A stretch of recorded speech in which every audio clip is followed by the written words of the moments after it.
Kita akan sama-sama belajar tentang mengejar keinginan. Jadi gini saudara, setiap manusia itu pasti punya keinginan. Siapa di sini yang punya keinginan? Keinginan apa aja? Angkat tangan. Yang enggak punya keinginan ini berarti robot. Kita semua pasti punya keinginan dan tidak sedikit dari manusia yang hidupnya itu dikontrol oleh keinginannya. Tapi hari ini kita harus mengerti keinginan macam apa yang sedang kita buru, supaya kita tidak salah. Karena pada akhirnya banyak orang binasa karena dia salah mengikuti atau mengejar keinginan di dalam hidupnya. Kita buka bersama dulu Yudas pasal yang pertama ayat yang ke-7 saudara. Baru dengar ayatnya saja kayaknya sudah menakutkan. Yudas ini jarang dibuka saudara ya. Mari kita lihat Yudas pasal yang pertama ayat yang ke-7. Firman Tuhan berkata di sana demikian. Sama seperti Sodom, baca sama-sama 1, 2, 3. Sama seperti Sodom dan Gomora dan kota-kota sekitarnya yang dengan cara yang sama melakukan percabulan dan mengejar kepuasan-kepuasan yang tak wajar sehingga telah menanggung siksaan api kekal sebagai peringatan semua orang. Garis bawahi, kota Sodom sampai hari ini itu menjadi peringatan bagi semua orang. Kenapa demikian? Saudara yang belum tahu tolong belajar lagi Alkitab. Api belerang turun atas kota itu. Mengapa Tuhan begitu murka dengan kota Sodom? Karena di dalamnya terdapat orang-orang yang hanya mengejar melakukan percabulan yang pertama. Yang kedua yang lebih berbahaya di sana dikatakan, mengapa Tuhan itu menurunkan api belerang membinasakan seluruh kota Sodom dan Gomora? Yang pertama, karena terjadi dosa percabulan di sana. Homoseksual, lesbian itu terjadi.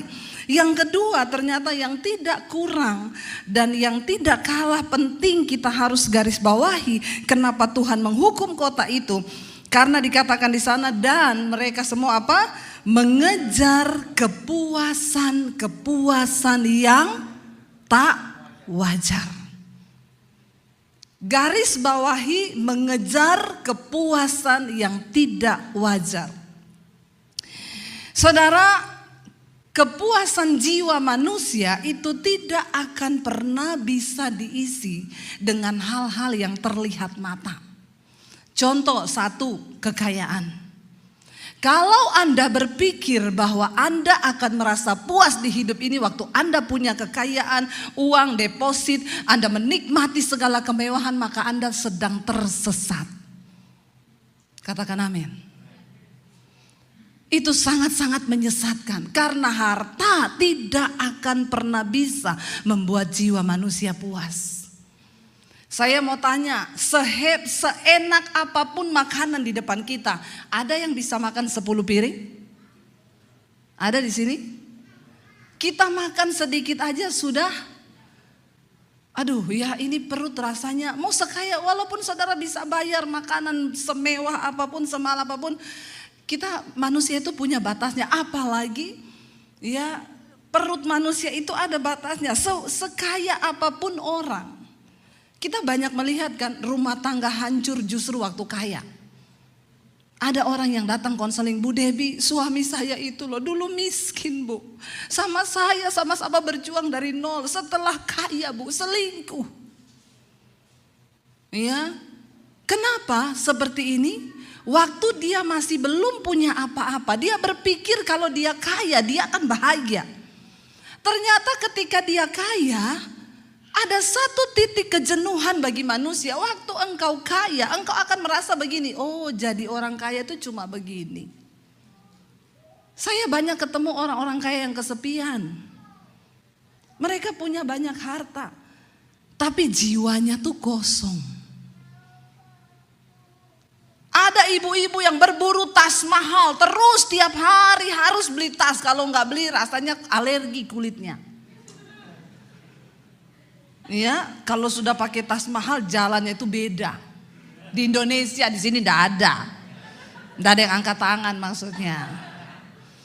Ya dia pikir kalau dia beli tas mahal yang ratusan juta gitu ya, terus dipakai begini di Jakarta ini saudara. Masuk gereja itu jalannya beda, tangannya begini.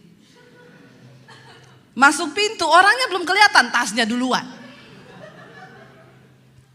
Kalau engkau berpikir bahwa barang yang bermerek dengan harga yang mahal bisa mengangkat harga dirimu, engkau sakit jiwa. Ya Pak ya. Saya mau di blacklist juga gak apa-apa Pak. Biar kita buka semua topeng-topeng kemunafikan orang Kristen di gereja. Maaf saudara, bukan barang mahal yang bikin harga dirimu naik. Saya mau pakai barang apa aja saya tetap pede. Kenapa? Yesus yang menjadi jati diri saya. Gak ada orang bisa bikin malu saya sekarang. Karena harga diriku tergantung pada Kristus. Bukan pada barang yang saya pakai.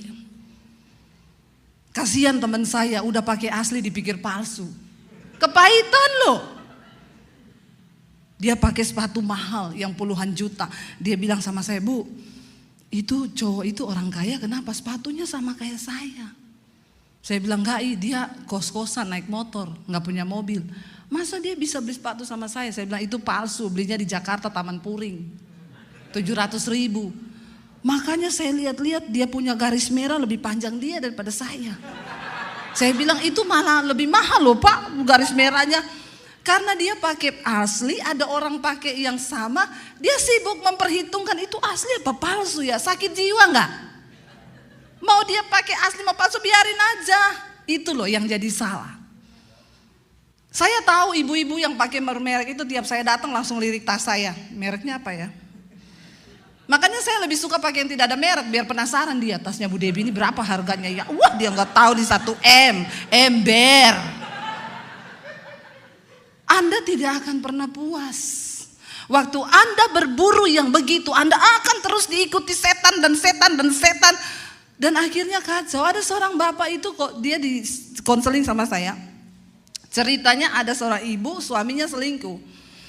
Dia datang kepada saya, Bu suami saya berselingkuh Bu. Saya ini kurang cantik apa? Istrinya sudah tarik benang, tarik kabel, tarik kawat. Ya sampai kalau tersenyum aja susah loh saudara. Karena nggak bisa ketawa kayak saya, nanti ting putus saudara. Waktu putus tiba-tiba mengkeret. Capcay deh hidup ini ya. Nggak usah banyak pencitraan. Bangun kecantikan batiniah. Itu yang Tuhan lihat. Bu saya kurang apa Bu? Cantik sudah, tiap hari saya berdandan loh. Akhirnya satu saat saya bilang saya pengen ketemu suami ibu deh. Saya nggak bisa dengar satu pihak. Ketemu suaminya bilang, Bu bagaimana Bu saya gak jengkel sama istri saya. Saya cukupi uang, tiap kali mau ke gereja minta beli tas baru. Kalau tasnya yang cuma 15 juta, 50 juta oke lah, ibu tahu satu tas ratusan juta. Saya bilang, kamu kan kemarin udah beli yang itu, tapi kan udah dipakai, ya malulah dilihat orang saya udah pernah pakai. Saya bilang, ibu ternyata ibu yang sakit jiwa. Makanya suamimu selingkuh. Bertobat saudara. Kalau engkau berpikir kekayaan, brand, barang mahal itu bisa memuaskan jiwamu, engkau sedang tersesat. Kekayaan tidak akan pernah bisa puaskan orang. Karena itu banyak orang waktu miskin bisa setia ke istri, waktu kaya dia selingkuh. Kenapa? Dia mencari kepuasan yang tidak wajar. Ketika dia sudah dapat kepuasan kekayaan, ternyata jadi orang kaya cuma gini ya. Oh cuma gini toh jadi orang kaya. Jadi saudara apa kepuasannya sesungguhnya? Kenapa saya bilang ketika orang sudah menjadi kaya dia pikir itu kepuasan sejati. Lalu dia akan mencari yang tidak wajar apa? Seksualitas. Dia akan mencari pasangan yang lain karena dia pikir saya sudah kaya ternyata juga rumah tangga saya nggak bahagia. Istri saya malah tambah gila. Ya udah dia cari di luar kepuasan yang tidak wajar. Dan ketika dia mencoba dengan banyak perempuan, apakah dia akan merasa puas? Enggak, akan semakin stres, kehilangan damai sejahtera. Saya berulang kali ngomong, orang yang paling berbahagia di dunia ini bukan orang kaya, tapi orang yang hidup dalam kekudusan. Kenapa? Hidup kita damai, tenang, ada damai sejahtera, ada kebenaran. Saudara, saya baca sebuah artikel, ada seorang pria di Jepang, dia menikah berkali-kali dengan wanita yang berbeda. Dia berkata apa? Saya tidak pernah puas dengan wanita manapun. Dan akhirnya dia menetapkan pilihan dia menikah dengan robot. Nikah sama robot. Di sini sudah ada robot. Di Jepang ada dan mereka memang menikah. Itu robot dibawa, diberkati. Sakit jiwa enggak? Ditanyain sama media, kenapa Bapak memilih nikah sama robot? Saya sudah menikah sama banyak perempuan. Jiwaku enggak puas. Saya nikah sama robot, robot itu nurut. Saya bilang, kalau dia nggak korslet, kalau korslet kesetrum mati kau. Iya nggak saudara, lagi tidur korslet robotnya, mati kesetrum. Orang sakit jiwa. Dia berganti-ganti pasangan, dia cari orang yang lain, dia pikir seksualitas bisa memberi kepuasan. Engkau tidak akan menemukan kepuasan itu. Lalu ada orang yang berpikir ketika dia mendapatkan jabatan dia akan puas. Lalu dia berburu dengan berbagai cara, dia menyingkirkan orang kanan kiri, dia tendang orang, dia injak orang supaya dia memperoleh jabatan. Saya mau tanya, waktu dia dapat jabatan dia puas? Enggak. Kenapa Hitler membunuh banyak sekali orang? Waktu dia mendapatkan kekuasaan, karena jiwanya itu sakit. Dia berpikir kekuasaan akan memberikan dia kepuasan, ternyata enggak. Lalu saudara, apa lagi yang kita bisa bikin memuaskan jiwa kita? Materi enggak, ya seks enggak. Bahkan Steve Jobs itu orang kaya saudara. Tapi sampai dia mati, dia kena kanker hati, dia bilang ada 2 orang yang tidak akan pernah saya ampuni sampai saya mati. Ayah saya yang sudah membuang saya dari kecil dan Bill Gates yang sudah mencuri program Android saya. Dia mati kanker hati. Tidak memberi kepuasan jiwa. Pencapaian, popularitas bisa bikin orang puas? Enggak. Makanya saya tidak pernah bangga ketika orang mengenal saya banyak. Bagi saya, tadi malam saya ketemu seorang ibu, dia bilang, Bu Debbie maaf saya mau protes doa ibu. Setiap kali ibu berkhotbah, ibu selalu bilang, Tuhan urapi hambamu yang tidak ada apa-apanya ini Bapa. Maaf Bu, ibu itu bukan orang yang tidak ada apa-apanya loh. Ibu itu orang yang diurapi Tuhan. Jadi doa ibu mungkin bisa dirubah. Saya bilang maaf enggak. Itu untuk mengingatkan diri saya bahwa saya ini diangkat Tuhan dari yang tidak ada apa-apanya. Saya hanya sampah. Popularitas tidak akan pernah membuat engkau bahagia. Banyak orang menyanjung, tetapi jangan percaya sama pujian manusia, itu pret. Mari kita cari pujian Tuhan. Karena memang manusia mengecewakan. Tidak ada manusia yang bisa membuat Anda puas. Makanya dalam hubungan kita bersosial, ya pengertilah kalau ada orang yang bikin kita kecewa. Oh memang Alkitab udah bilang mengecewakan. Ada yang kepahitan sama pendeta. Pendeta itu juga manusia, punya rasa, punya hati. Jangan samakan dengan pisau belati. Saya juga manusia. Mau sebaik apapun saya, ada kelemahan saya. Kita gak bisa mendapatkan semua kepuasan. Makanya saya sekarang mengajarkan kepada jemaat, gak usah cari-cari pendeta, doa sendiri. Amin. Ada satu orang subscriber yang hadir di sini 7 jam perjalanan dia menempuh ke tempat ini. Tadi dia bersaksi kepada saya, Bu, dulu saya dikit-dikit cari pendeta. Apa dikit telepon pendeta, apa dikit telepon pendeta. Tapi sejak saya dengar khotbah ibu, saya sekarang cari Tuhan sendiri. Engkau kecewa kalau cari pendeta. Ya jangan cari saya, jangan cari Pak Lukas. Ya apalagi Bu, suami saya bawa dalam doa Bu, namanya Bambang. Mana Bambang di sini? Bambang lagi. Ya. Saya tidak mungkin berdoa buat suamimu sambil menangis ibu. Tidak ada hubungan hati saya dengan suamimu. Makanya saya tidak mungkin, Tuhan jamah Bambang Tuhan. Suami saya lewat, siapa itu Bambang?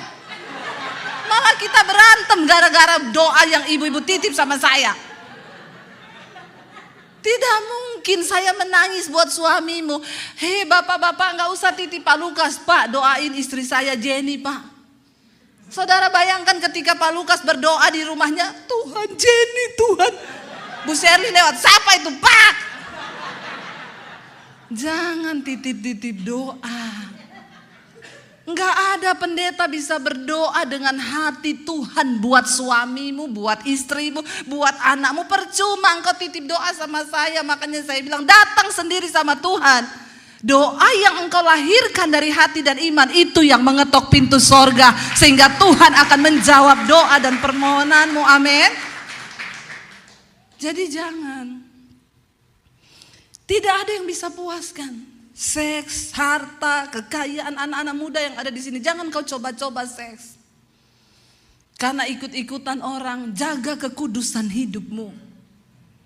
Ya, jangan ikuti dunia ini. Jangan, firman Tuhan berkata, jangan engkau berubah, jangan menjadi sama dengan dunia ini. Ya, cari sesuatu yang berkenan kepada Tuhan.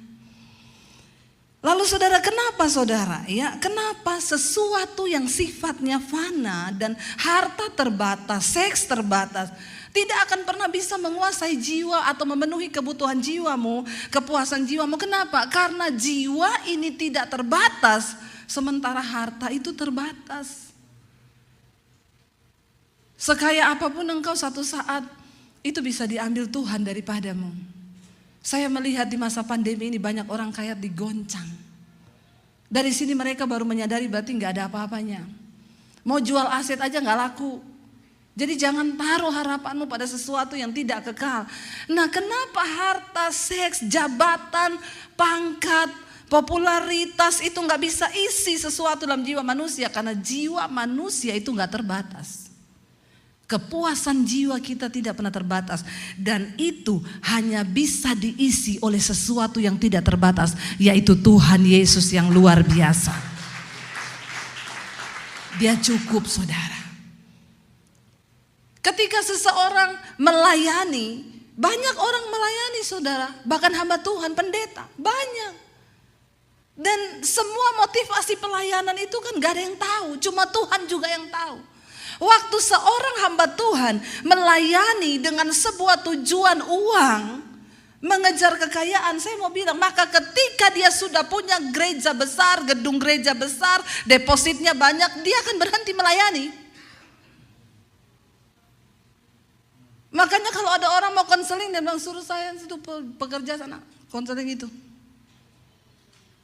Tapi ketika kita melakukan itu karena kita mencintai Tuhan, maka semua yang Tuhan beri bonus itu. Makanya kan kita sekarang banyak orang bertanya, Bu, itu pendeta sekarang kok udah gak pelayanan ya, udah gak ini ya. Saya memberitakan firman, tidak akan pernah berhenti saya memberitakan firman.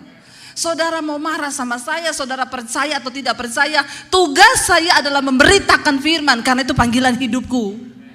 Kalau saya gak memberitakan firman, maka saya akan merasa kering. Kenapa? Kepuasan di jiwa saya membagikan hati Tuhan kepada jemaat. Saya mau dapat bayaran, gak dapat bayaran, itu tujuan saya. Awalnya YouTube itu, saudara, saya dapat di tahun 2019. Tuhan berkata jelas kepada saya, ambil alih dunia media untuk pekabaran Injil, cepat. Saya bilang ke suami saya, Tuhan bercara kepada saya, tahun 2020 aku akan berikan tuaian bangsa-bangsa. Saya bilang sama suami saya, aku dapat dari Tuhan gini. Apa yang harus kita lakukan ya? Aku mau bergerak cepat, Tuhan kayaknya suruh cepat. Siapa yang tahu akan ada pandemi 2020? Karena saya selalu bilang sama Tuhan, Tuhan aku mau melayani bahwa aku berada di tempat di mana Tuhan berada. Karena saya tahu Tuhan tuh bergerak. Jangan sampai kita melayani, kita pikir kita ngikut Tuhan, padahal Tuhan sudah sampai di ujung, kita masih diam di tempat. Karena banyak orang melayani tapi dia lari di tempat. Bahkan ada yang stop, menikmati. Saya bilang saya gak mau Tuhan, bawa aku di mana engkau berada. Lalu saya dapat itu, Tuhan bilang cepat ambil alih dunia media. Saya bilang ke suami saya, Tuhan bilang begini. Suami saya bilang kalau media berarti TV loh, gak kepikiran YouTube. Berarti TV, ya udah kita datangi TV swasta di Jakarta. Saya tanya kalau saya mau siaran di sini gimana? Oh, ibu harus siaran 10 episode minimal. Pakai studio kami, peralatan kami supaya memenuhi standar TV. Bayarannya berapa? 1 episode 6 juta, 10 episode 60 juta. Saya tanya, sudah pasti tayang? Belum. Keluar 60 juta belum pasti tayang. Waduh, mikir juga saya ya kalau gitu enggak jadi deh. Saya bilang ke suami, gimana ya? Ya apalagi. Tapi saya bilang, Tuhan saya mau loh, tapi buka jalan, apa yang harus saya lakukan? Satu kali saya pelayanan ke Bali. Di sana saya duduk ya di satu kafe dengan papi saya karena kita mau ketemu orang.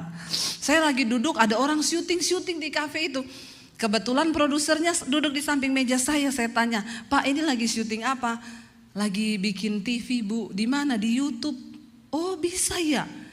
Dia sambil kerja jelaskin, oh iya sekarang kan semua artis beralih ke YouTube Bu. Sekarang di YouTube itu lintas budaya, lintas agama, lintas benua.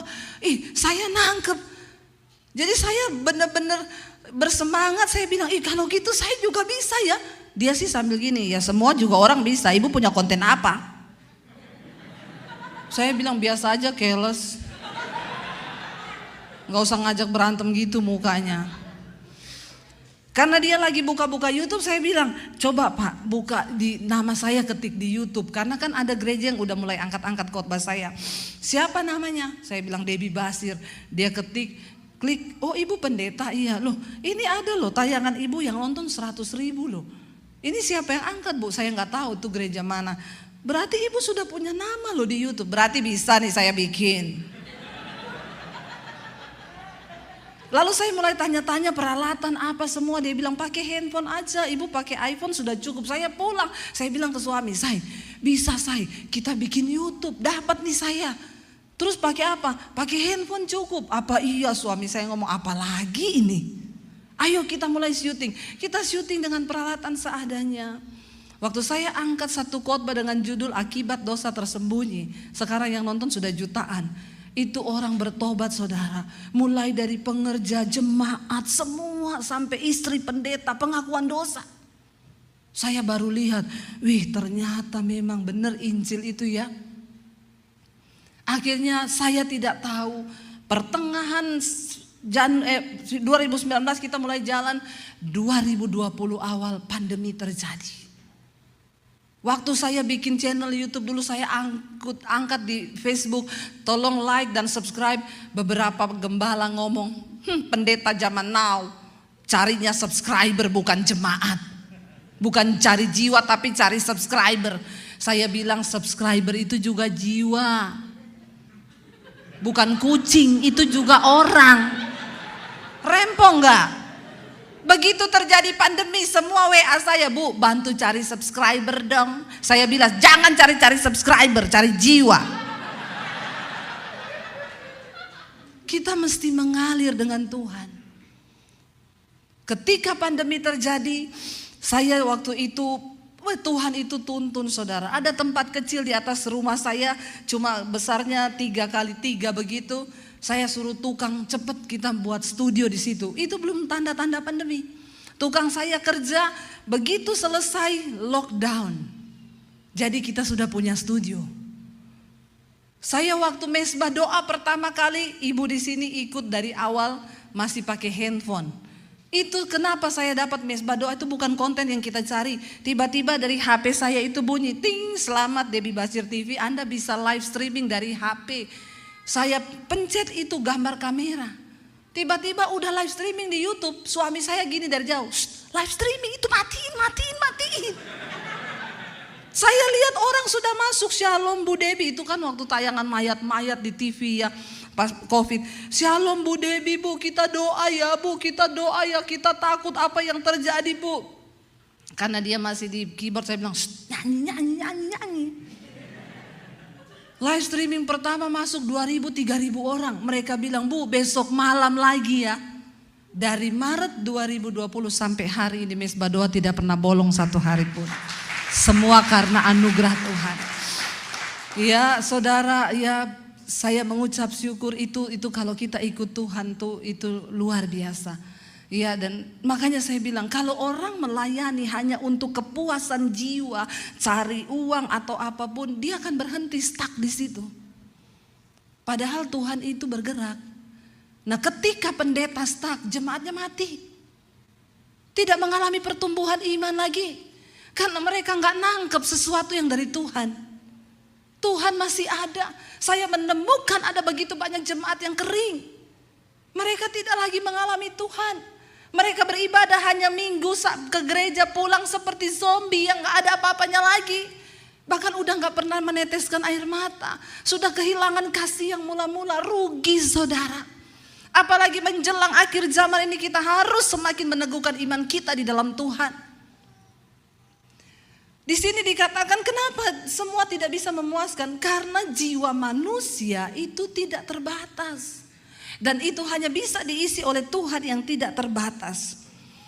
Saudara, orang-orang yang pernah mengalami Tuhan, mereka tidak akan pernah puas dengan Tuhan. Mereka akan terus mengejar Tuhan. Terus kalau kita menaruh kepuasan jiwa itu pada Tuhan, maka kita tidak akan pernah puas. Setiap hari kita akan terus mengejar Tuhan. Saudara ingat satu kisah di Alkitab, ya ketika Yakub bergumul ya dengan seseorang yang itu adalah Tuhan, dia berkata saudara, itu ada di Kejadian 32 ayat 26. Aku tidak akan membiarkan engkau pergi jika engkau tidak memberkati aku. Dengan kata lain Yakub bilang, Tuhan engkau jangan pergi sebelum engkau memberkati aku. Orang yang menjadikan Tuhan sebagai pusat dari kepuasan jiwa, dia tidak akan pernah rela melepaskan Tuhan di dalam hidupnya. Hidup dalam kekudusan, melakukan firman itu akan menjadi kesukaan bagi jiwanya. Tetapi orang yang menjadikan kepuasan itu sesuatu yang berbeda, engkau tidak akan pernah mengalami Tuhan. Saya minta suami saya untuk bisa ngiringi saya. Ya saudara, ketika Musa disuruh Tuhan, engkau harus berjalan, bimbing bangsa ini menuju ke satu negeri tanah perjanjian. Musa berkata kepada Tuhan apa saudara? Itu ada di Keluaran 33 ayat 15. Musa berkata kepada Tuhan begini, jika engkau sendiri tidak membimbing kami, maka janganlah suruh kami berangkat dari sini. Tuhan sudah berkata, aku akan menyertai engkau, mujizat itu akan menyertai. Tapi Musa bilang, kalau engkau sendiri tidak menyertai kami, jangan suruh kami berjalan Tuhan. Orang yang punya kehausan dengan Tuhan akan terus berkata, kami tidak mampu berjalan sendiri Tuhan. Kami butuh engkau lebih dari hari-hari sebelumnya. Karena itu Musa berkata begini saudara. Bila engkau tidak besertaku Tuhan, jangan suruh kami berjalan. Yang kami butuhkan itu pribadimu, bukan berkatmu. Yang kami butuhkan itu penyertaanmu. Bila engkau tak besertaku, ku tak mau berjalan. Katakan, ku perlu Tuhan, pimpin langkahku dengan kasih karunia-Mu. Pimpin langkahku setiap waktu, berjalan dalam Roh-Mu. Nyatakan Tuhan kemuliaan-Mu dan berjalanlah denganku. Bila engkau tak besertaku, bilang pada Tuhan, ku tak mau berjalan. Kami perlu engkau, ku perlu Tuhan, pimpin langkahku dengan kasih karunia-Mu. Pimpin langkahku setiap waktu, berjalan dalam Roh-Mu. Nyatakan Tuhan kemuliaan-Mu dan berjalanlah denganku. Tuhan bilang kepada Musa, berjalan, mujizatku menyertaimu, kuasaku menyertaimu. Tapi Musa bilang, aku butuh pribadimu Tuhan. Kalau engkau tidak beserta dengan kami, maka kami tidak akan berjalan. Orang yang menjadikan Tuhan sebagai kepuasan di hidupnya, dia akan puas dengan kehadiran Tuhan. Bahkan sekalipun engkau sedang dalam masalah, bahkan mungkin sekalipun engkau sedang menghadapi tekanan yang begitu berat, dengan bercucuran air mata engkau bisa berkata, engkau cukup bagiku Tuhan. Engkau cukup bagiku Tuhan. Saudara, jangan taruh kepuasan hidupmu pada sesuatu yang lain. Taruh pada Tuhan. Mari nyanyi sama-sama pujian ini. Tak besertaku,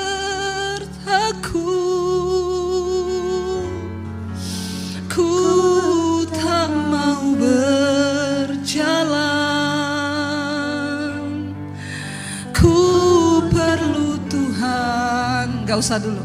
Pimpin langkahku dengan kasih karuniamu. Katakan, pimpin langkahku setiap waktu, berjalan dalam rohmu. Nyatakan Tuhan kemuliaan-Mu dan berjalanlah denganku. Saudara, orang yang menaruh kepuasannya kepada Tuhan, mereka akan mengejar Tuhan. Karena mereka tahu harta, jabatan, kedudukan, bahkan semua tidak akan pernah bisa memuaskan jiwa.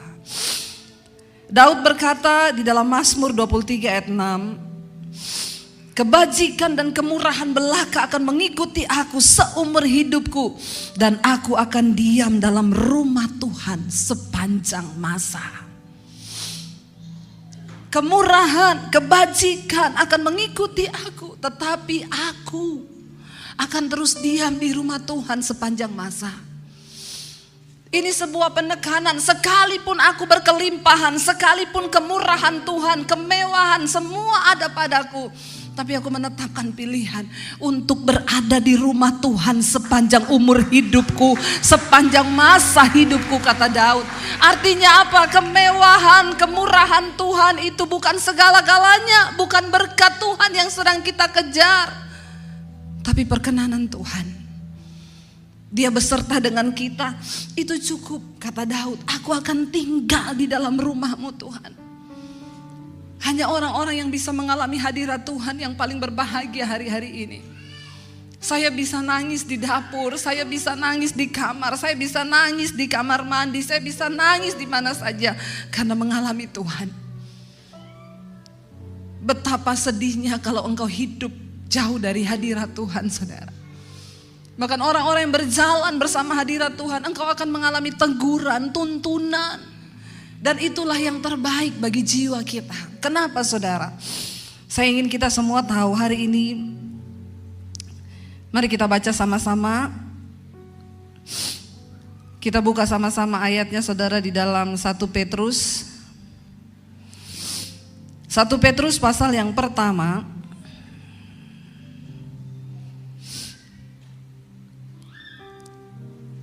Sebentar saudara, karena ini saya sebenarnya tidak. Ya, 1 Petrus 1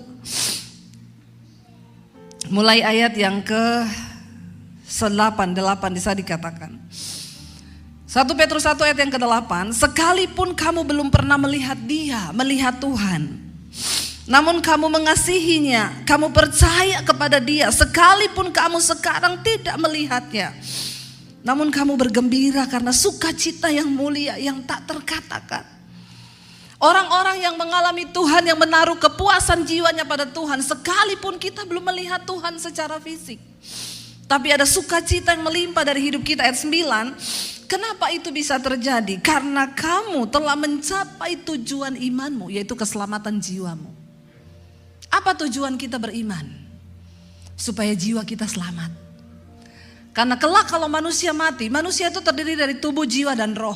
Waktu manusia mati, tubuhnya akan kembali menjadi tanah. Enggak penting tubuh, makanya jangan terlalu banyak merawat tubuh. Lebih daripada engkau merawat jiwamu. Engkau harus merawat tubuh, tapi nomor satu engkau merawat jiwamu. Waktu manusia mati, tubuh kembali menjadi tanah. Lalu roh kembali kepada Allah Bapa yang mengaruniakannya, tetapi jiwa kita akan dihakimi. Karena itu mengapa kita beriman? Engkau harus mencapai tujuan imanmu, yaitu keselamatan jiwamu. Kita tadi sedang berbicara tentang kepuasan jiwa. Manusia mengikuti keinginan jiwanya yang tidak pernah terpuaskan dengan seks, harta, kekayaan, jabatan. Tapi dia lupa bahwa tujuan dia percaya pada Tuhan itu untuk jiwa ini selamat. Kenapa saudara? Ayat 10 berkata, keselamatan itulah yang diselidiki dan diteliti oleh nabi-nabi yang telah bernubuat tentang kasih karunia yang diuntukkan bagimu. Ayat yang ke-11, dan mereka meneliti saat yang mana dan yang bagaimana roh yang dimaksudkan oleh roh Kristus yang ada di dalam mereka, yaitu roh yang sebelumnya memberi kesaksian tentang segala penderitaan yang akan menimpa Kristus dan tentang segala kemuliaan yang menyusul sesudah itu. Ayat yang ke-12, kepada mereka telah dinyatakan bahwa mereka bukan melayani diri mereka sendiri, tetapi melayani kamu dengan segala sesuatu yang telah diberitakan sekarang kepada kamu dengan perantaraan mereka, yaitu oleh Roh Kudus yang diutus dari sorga, menyampaikan berita Injil kepada kamu, yaitu hal-hal yang ingin diketahui oleh malaikat-malaikat. Saudara, ini diteliti saudara, jiwa ini loh. Jiwa manusia itu tidak terbatas. Dan ketika orang menemukan Kristus, dia baru menemukan kepuasan jiwa. Kenapa saya rela meninggalkan keluarga saya? Kenapa saya rela meninggalkan semua kehidupan saya di masa muda saya lulus SMA? Karena saya berjumpa dengan sesuatu yang memberi kepuasan di jiwa saya. Saya sudah mencoba semua dosa sebelum saya menerima Kristus. Semua berujung kepada bunuh diri. Semua berujung kepada kematian kekal. Tapi ketika saya menerima Yesus, saya menemukan kepuasan yang sesungguhnya di jiwa saya. Karena itu biar kita mau berkata hari ini, Yesus, Engkaulah permata hati yang tidak pernah ada bandingannya di dunia ini. Engkau segala-galanya bagi kami Tuhan.